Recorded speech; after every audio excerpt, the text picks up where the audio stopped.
Hello दोस्तों, नमस्ते। जय श्री कृष्ण, राधे राधे। मैं अपने channel Neha Pratap video blog में आपको स्वागत करती हूँ। एक छोटा सा सोहर गीत प्रस्तुत करने जा रही हूँ। उसको कैसा लगेगा कमेंट बॉक्स में जरूर बताइएगा। अच्छा लगेगा तो चैनल को सब्सक्राइब करिएगा। अरे यारे बौरले मामा तू फरी के गावा दे जईता, फरी के गावा दे जईता हो। अम्मा तो के तोरन पियवायउते नजर भरा देखी हो। अम्मा तो के तोरन पियवायउते नजर भरा देखी हो। अरे अरे बौरा मामा तू फरी के गावा दे गईला, फरी के गावा दे गईला हो। पियवा भेज दिहले अपन नाव करवाया पुना नहीं आए न हो।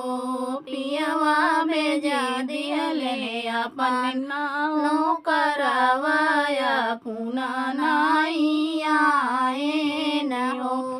अरे अरे सासू जेठानी तू अपने झगड़ी जई, तू अपने झगड़े जई तू हो। सासू झगड़ा छोड़ावई पियवायउते नजर भरा देखी हो। सासू झगड़ा छोड़ावई पियवायउते नजर भरा देखी हो। अरे अरे सासू जेठानी अपने में झगड़ी गईली, अपने झगड़े गईली हो। पियवा भेज दिहले छोटका देवरवाया पुना नहीं आए न हो। पियवा भेज दिहले छोटका देवरवाया पुना नहीं आई हो।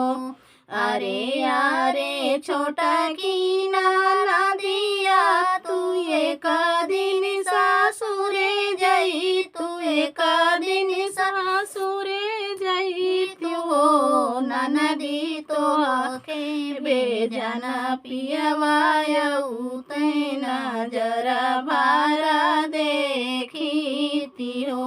ननदी तो के बेजन पियवायउते नजर भरा देखी हो।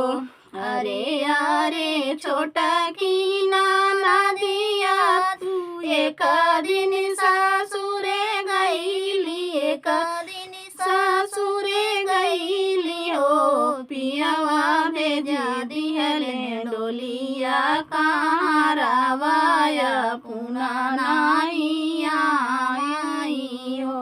पियवा भेज दिहले डोलिया कहाँ रवाया पुना नहीं आई हो।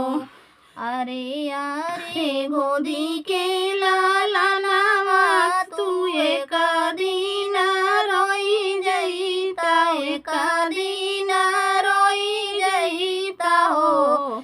लना तो का देखना पियवायउते नजर भरा देखी हो।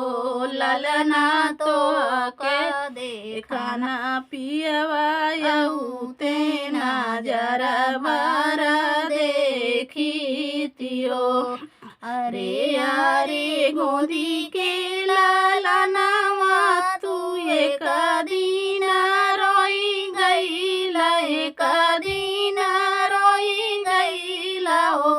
पियवा सुनी गए लालन के रोवनावा दौड़ी भागिया माई हो। पियवा सुनी गए लालन के रोवनावा दौड़ी भागिया माई हो। अरे अरे बाऊ